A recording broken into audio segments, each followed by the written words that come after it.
En el minuto 90+4 del partido entre Qatar y Suiza en el Levi's Stadium de Santa Clara, el defensor Boualem Kouki conectó un remate de cabeza con un centro de Homam Ahmed y marcó el gol que le da a Qatar el primer punto de su historia en una Copa del Mundo que no organizó ellos mismos. La celebración fue una de las más emotivas que se han visto en los primeros días de este torneo. Qatar había estado arrinconado casi todo el partido, superado en posesión con cerca del 70% para Suiza, con más de 20 remates de los europeos contra muy pocas llegadas propias. Y sin embargo, en el último suspiro, apareció Kouki para escribir una página histórica. Pero antes de que ese gol ocurriera, durante más de 70 minutos, el partido había estado atravesado por una polémica que la FIFA no fue capaz de responder en tiempo real y que concentró la atención del mundo del fútbol de una manera que ningún portavoz institucional puede controlar. La tecnología más avanzada que el fútbol ha desplegado en una Copa del Mundo falló en el partido más importante de la historia reciente de Qatar. Y la FIFA lo reconoció, pero mantuvo el penalti. Y eso es exactamente lo que vamos a analizar hoy. Antes de entrar de lleno, suscríbete al canal porque aquí vas a saber todo sobre la Copa del Mundo y no te vas a perder nada. Vamos a seguir cada partido, cada jugador y cada noticia hasta el 19 de julio. Así que dale al botón y activa la campanita para no quedarte fuera de la conversación. Primero hablemos del partido.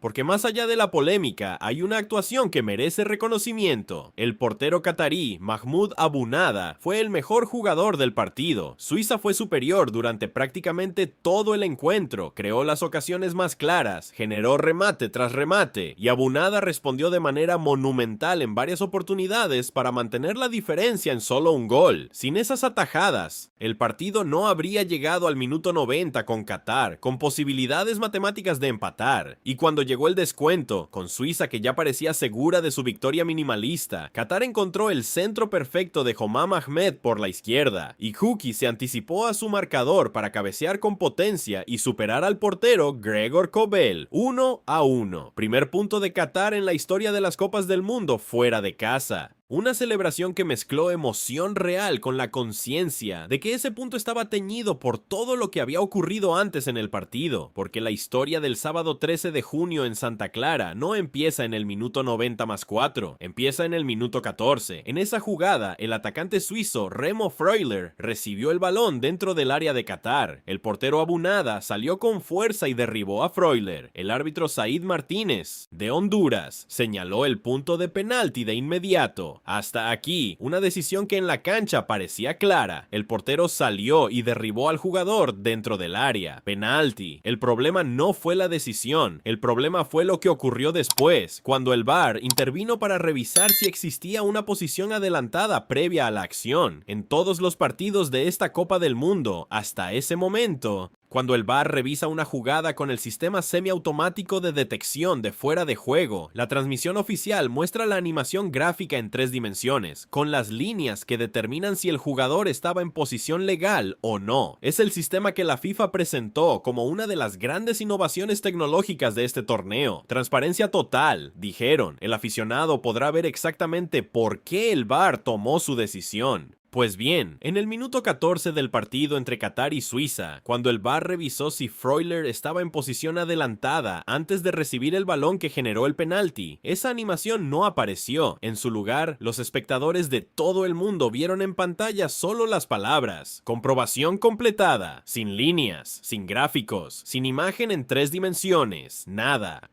Solo una pantalla que decía que el VAR había revisado y que el penalti se mantenía, sin mostrar absolutamente ninguna evidencia visual de por qué. Las repeticiones en cámara lenta de la transmisión televisiva sugerían que Freuler podría haber estado en posición adelantada al momento de recibir el balón. No era una lectura obvia, era una lectura que las repeticiones permitían hacer, pero sin los gráficos del sistema semiautomático era imposible determinar con certeza si había o no había fuera de juego, y esa imposibilidad de determinar la certeza es exactamente el problema. El árbitro principal confirmó el penalti. El sistema que debía mostrar por qué PSG no mostró nada. Breel Embolo ejecutó el cobro y batió sin problemas a Abu Nada para abrir el marcador, 1-0 para Suiza. Y Qatar se quedó con una pregunta sin respuesta frente al mundo entero. El técnico de Qatar, el español Julen Lopetegui, no tardó en hablar después del partido, y cuando lo hizo, fue directo. Denunció formalmente un fuera de juego previo que el cuerpo arbitral y la tecnología habían ignorado por completo en el momento del partido. Lopetegui es un entrenador respetado con amplio currículum en el fútbol europeo, que dirigió a España en la Copa Confederaciones y llegó a seleccionar a Real Madrid, Sevilla y Wolverhampton en sus años de club, con una experiencia mundialista previa que le da contexto para estas declaraciones. No era un técnico quejándose por quejarse, era alguien que vio lo que las repeticiones televisivas mostraban, que no recibió ninguna explicación visual de por qué el VAR había descartado el fuera de juego, y que salió a decirlo públicamente con toda la firmeza que la situación merecía. La respuesta de la FIFA tardó. Aproximadamente 3 horas después del pitazo final del partido, la cuenta oficial de medios de la FIFA en X publicó un comunicado que comenzaba con una admisión que no se recordaba en torneos anteriores. Durante el partido entre Qatar y Suiza, en el área de la bahía de San Francisco, un breve fallo técnico impidió que la tecnología semiautomática de fuera de juego generara la animación gráfica de fuera de juego antes del penalti concedido a Suiza en el minuto 14. El problema fue resuelto rápidamente. Ahí está, la FIFA admitió el fallo técnico. El sistema falló. La animación no se generó porque el sistema tuvo un problema en ese momento específico.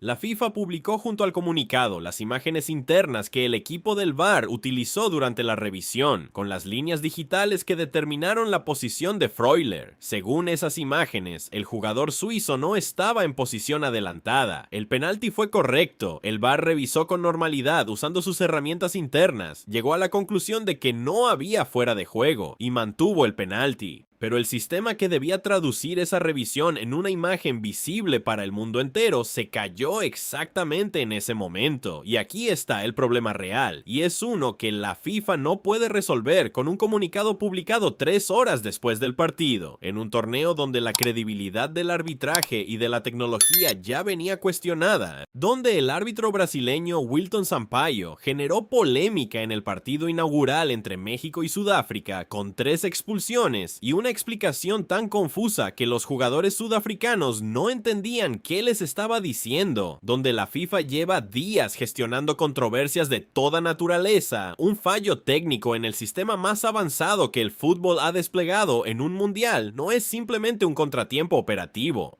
Es una crisis de confianza en el momento y en el lugar equivocados, porque la promesa de la tecnología no era solo que los árbitros tomaran mejores decisiones, era que esas decisiones pudieran ser verificadas públicamente en tiempo real. Y en el partido que le dio a Qatar su primer punto histórico en una Copa del Mundo, esa verificación pública no existió. El comunicado de la FIFA, aunque llegó 3 horas tarde, y aunque publicó las imágenes que teóricamente demuestran que Freuler estaba en posición legal, no resuelve la pregunta de fondo. ¿Qué pasa si en otro partido el fallo técnico ocurre y la decisión que se tomó internamente fue incorrecta? ¿Cómo va a saberlo el mundo si no hay gráfico que lo muestre? La FIFA dice que el workflow del VAR funcionó normalmente y que solo falló la generación del gráfico para la transmisión, pero esa distinción entre lo que pasó adentro del sistema y lo que se vio afuera es exactamente la que genera desconfianza. El sistema es transparente cuando funciona. Cuando no funciona, no hay manera de verificar si lo que ocurrió adentro fue correcto.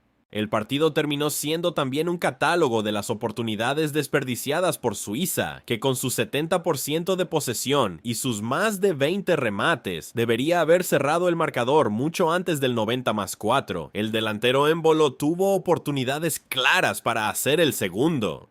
La selección helvética ha llegado a estas instancias del torneo con grandes actuaciones en la clasificación y con nombres de nivel europeo como Granit Xhaka, el capitán del Arsenal, y Xherdan Shaqiri, pero la definición los traicionó. En la fase de grupos del grupo B, todos los equipos quedan igualados después de la primera jornada. Canadá y Bosnia empataron 1-1 el 12 de junio en Toronto. Y Suiza y Qatar empataron 1-1 el 13 de junio en Santa Clara. 4 equipos, 4 puntos, uno cada uno. La segunda jornada del grupo B tendrá a Suiza contra Bosnia el jueves 18 de junio en el SoFi Stadium de Los Ángeles y a Qatar contra Canadá el mismo jueves en el BC Place de Vancouver. Cualquier resultado es posible, el grupo está completamente abierto, y para Qatar, más allá de lo que venga después. El empate del 13 de junio en Santa Clara significa algo que ninguna controversia arbitral puede quitarle. Es el primer punto que la selección catarí suma en una Copa del Mundo en la que ellos no son anfitriones. En 2022 perdieron los 3 partidos como locales. En 2026, en una competencia de verdad en la que llegaron clasificados por mérito propio a través de las eliminatorias asiáticas, lograron un punto contra una de las selecciones más sólidas de Europa.